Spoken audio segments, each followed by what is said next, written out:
Hello दोस्तों, आज हम बहुत ही इम्पोर्टेंट टॉपिक पढ़ने जा रहे हैं। तो हमारा टॉपिक है MOS internal capacitance and high frequency model.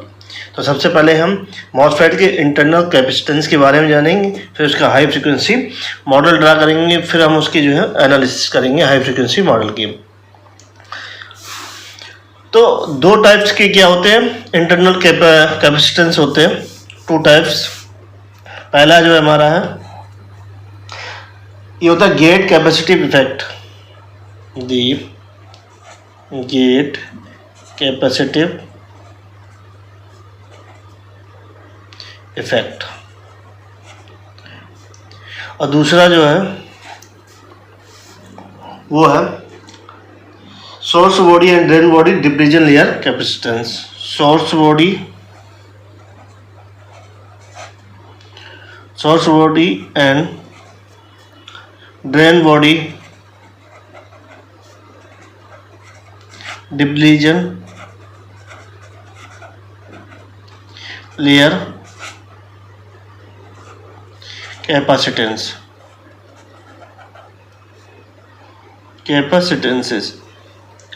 तो ये दो टाइप्स के जो है मॉसफेट में जो है कैपेसिटेंस होते हैं। गेट कैपेसिटिव इफेक्ट होता है, source body and drain body depletion layer capacitances होते हैं।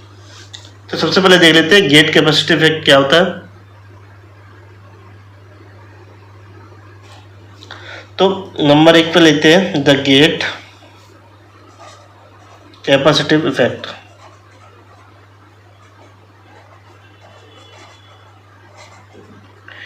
तो इसमें जो मॉसफेट में जो गेट कैपेसिटी, जो गेट और चैनल के बीच उस पर क्या बनता है, कैपेसिटेंस बनता है। तो उसको क्या बोलते हैं, गेट कैपेसिटी इफेक्ट। तो उसका डायग्राम बना लेते हैं तो इजीली से समझ में आ जाएगा।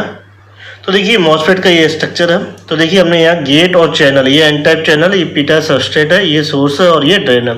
तो जो कैपेसिटर बनता है वो गेट और चैनल के बीच बनता है। तो इसे क्या कहते हैं, CUX कहते हैं। तो ये क्या बनना है, ये फॉर्म करना, पैरेलल कैपेसिटर बनना है गेट और चैनल के बीच। तो जो COX होता है एप्सिलॉन OX अपॉन TOX।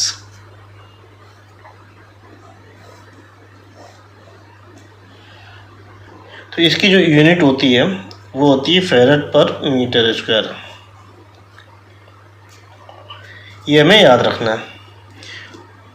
तो जो एक टोटल गेट कैपेसिटेंस होता है तो वो टोटल गेट कैपेसिटेंस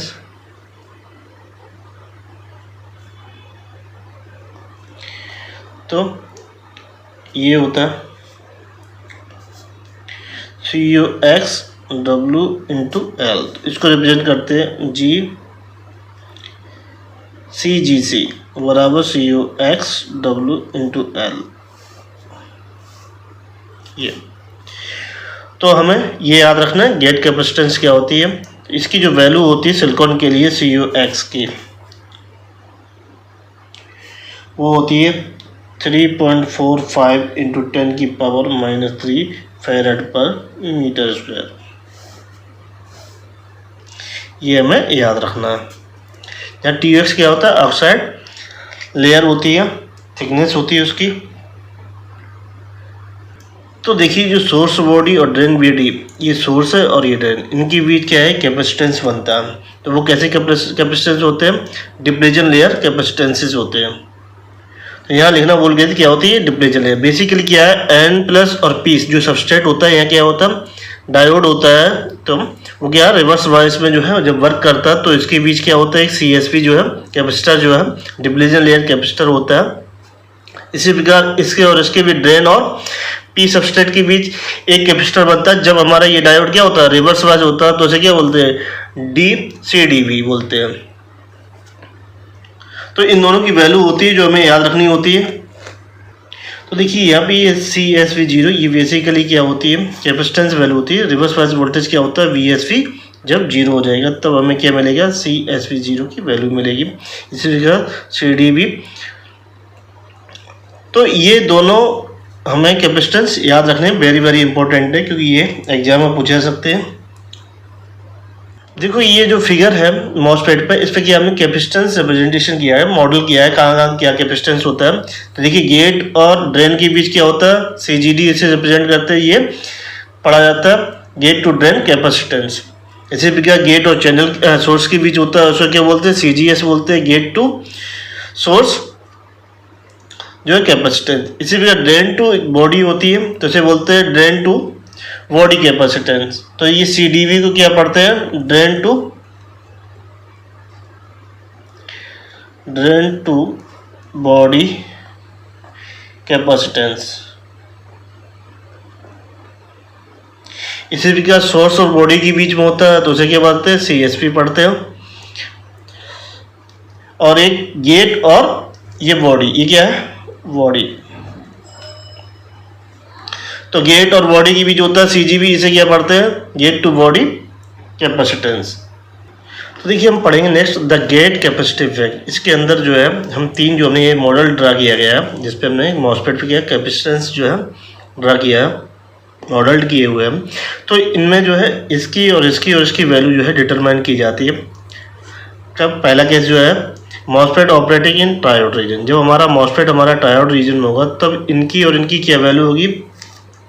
तो देखिए जब ट्रायोड रीजन में होगा तो जो इसकी वैल्यू होगी, जो CGD बराबर CGS बराबर 1/2 WLCOX प्लस WLO या LDCOX, इसे बोलते हैं ओवरलैप कैपेसिटेंस,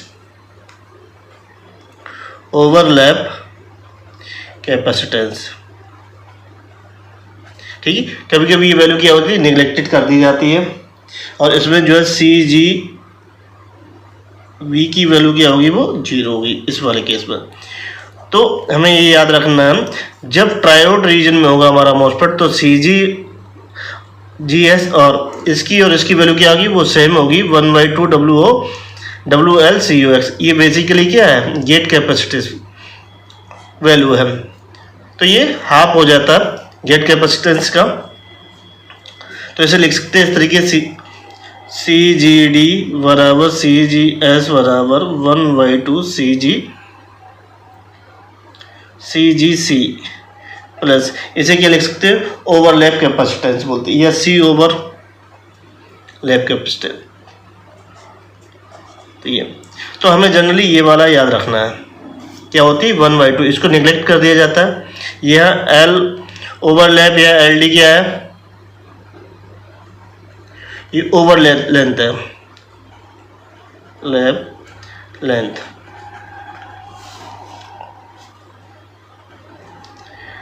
ठीक है, यहाँ पे P।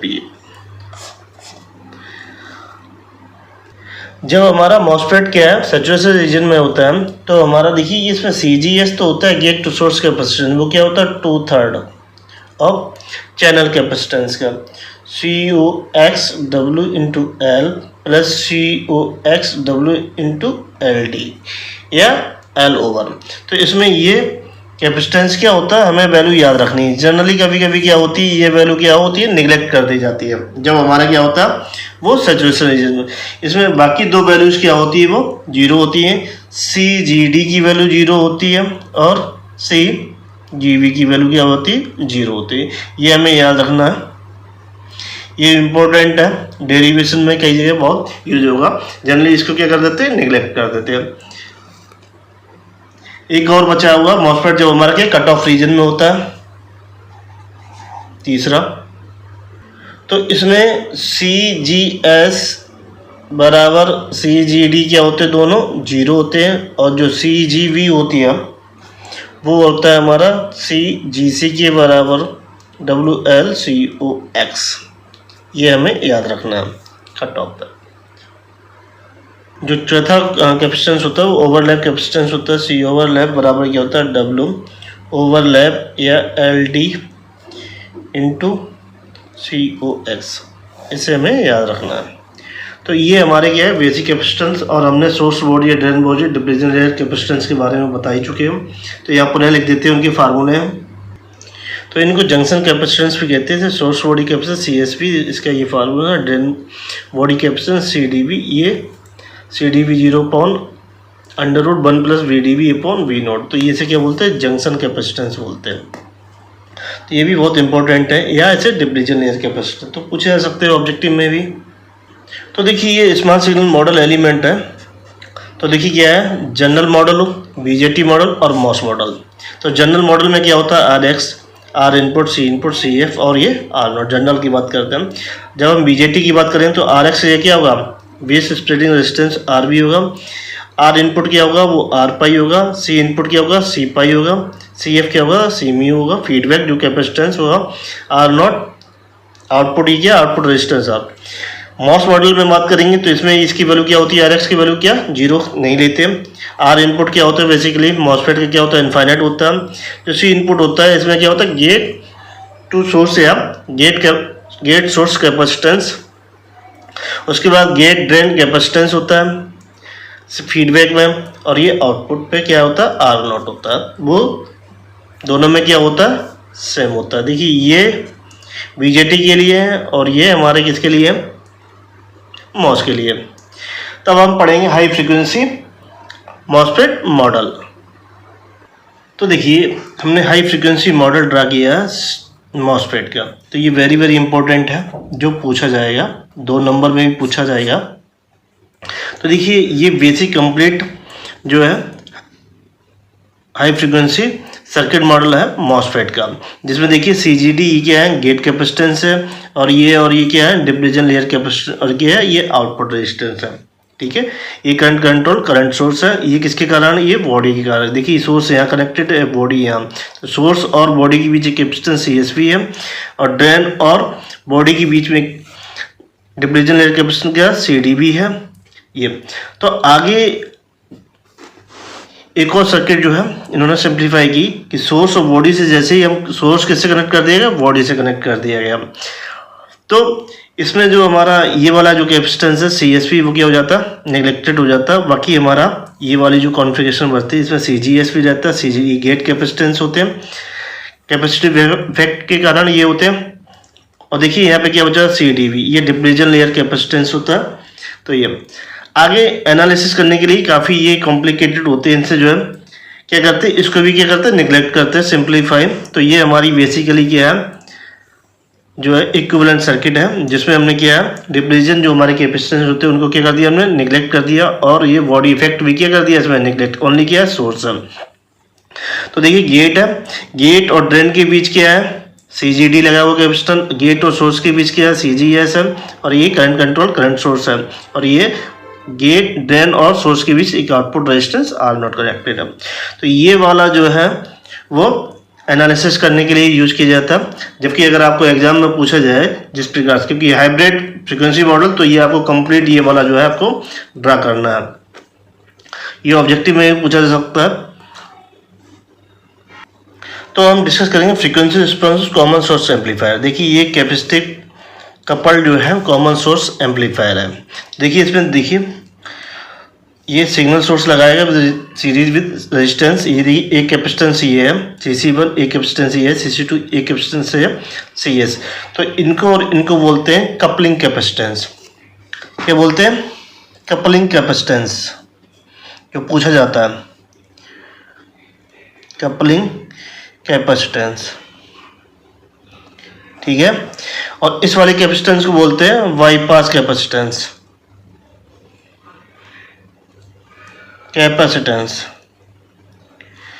तो इतनी तो बात कंफर्म होगी कि 2 हमारे क्या होते हैं, कपलिंग कैपेसिटेंस होते हैं। एक हमारा क्या होता है, बाईपास कैपेसिटेंस होता है। तो जो बाईपास ये और ये कैपेसिटेंस क्या करते हैं, DC को ब्लो करते हैं और AC को जो है पास कर देते हैं, इनपुट टू आउटपुट। इसका बड़ा रोल है। तो देखिए इनके कारण क्या होता है, हमें फ्रीक्वेंसी मिलता है, रिस्पॉन्स मिलता है। वो क्या होता है, लो फ्रीक्वेंसी रिस्पॉन्स देते हैं। CC1, CC2 और ये बाईपास कैपेसिटेंस, ये क्या देते हैं, लो फ्रीक्वेंसी रिस्पॉन्स, जिसके कारण से तो देखिए, और यहाँ पे हमने इंटरनल जो है कैपेसिटेंस शो नहीं किया गया।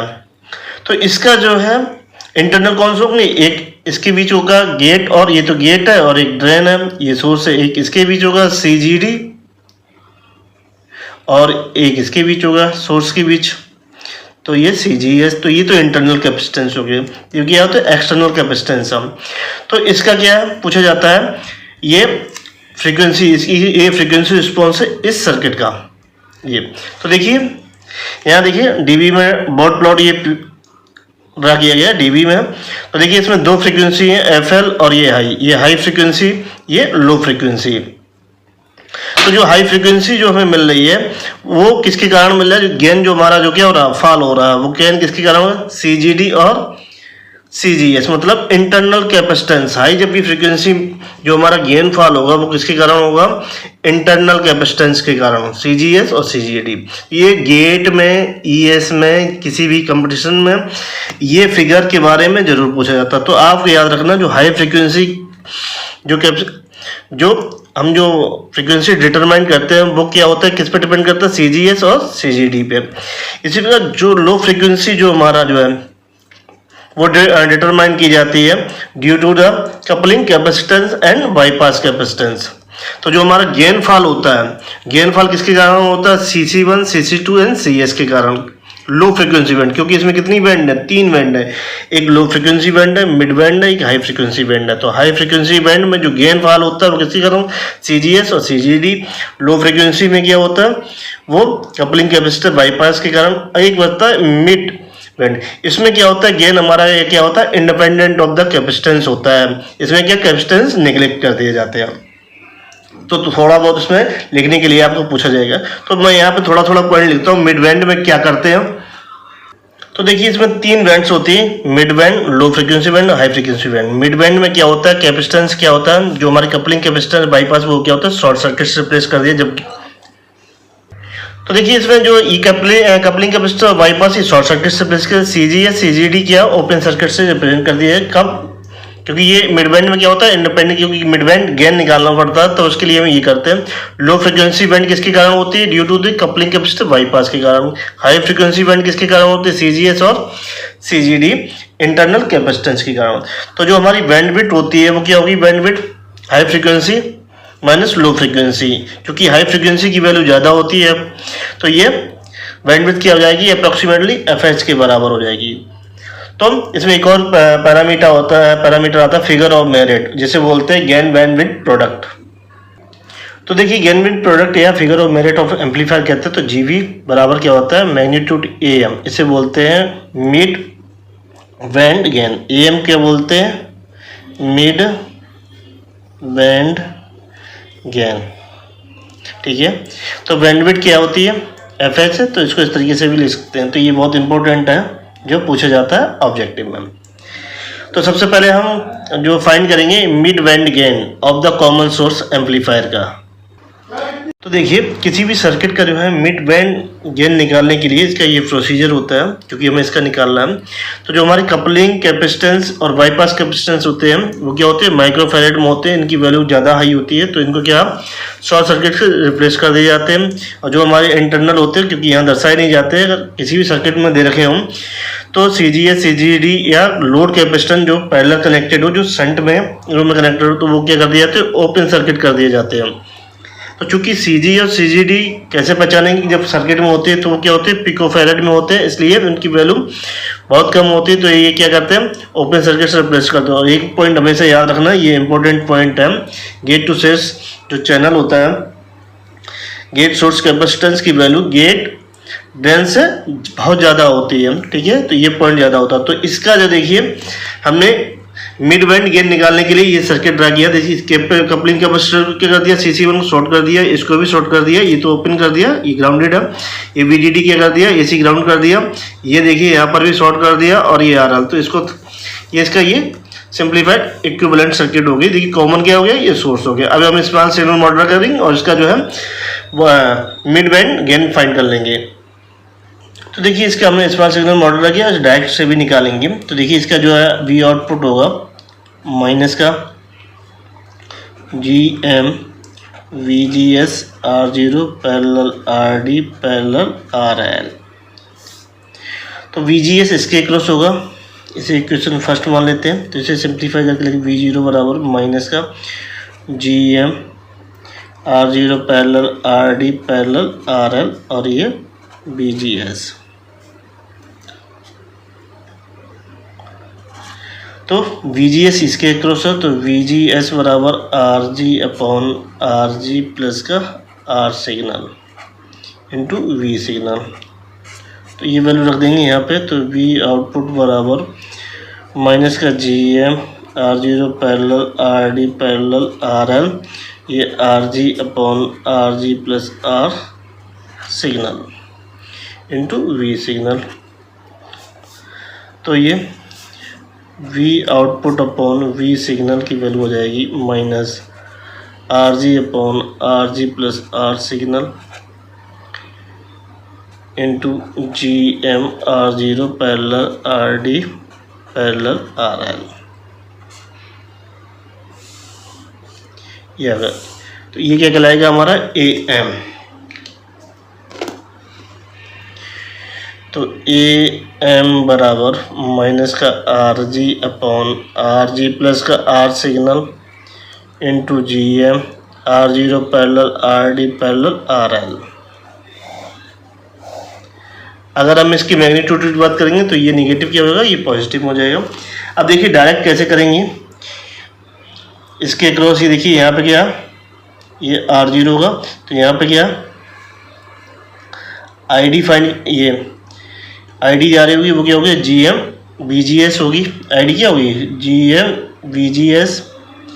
और देखिए ये गेट सोर्स इसे VG मान लें, सोर्स वोल्टेज क्या होगा इसका जो तो VGS बराबर हो गया VG माइनस का 0। तो ये सिंपली VG हो जाएगा। डायरेक्ट कैलकुलेशन करते कौन जो है स्मॉल सिग्नल मॉडल का तो VG बराबर हो जाएगा RG upon RG plus R signal diagram से इंटू V सिग्नल।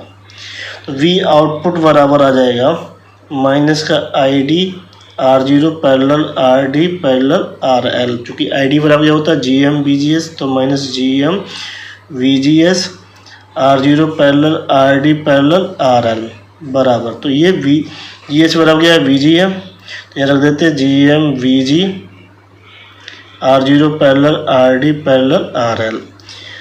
तो V आउटपुट बराबर माइनस का GM RG upon RG plus R signal ये R0 parallel RD parallel RL into V signal. तो ये V output upon V signal minus का RG upon RG plus R signal GM R0 parallel RD parallel RL।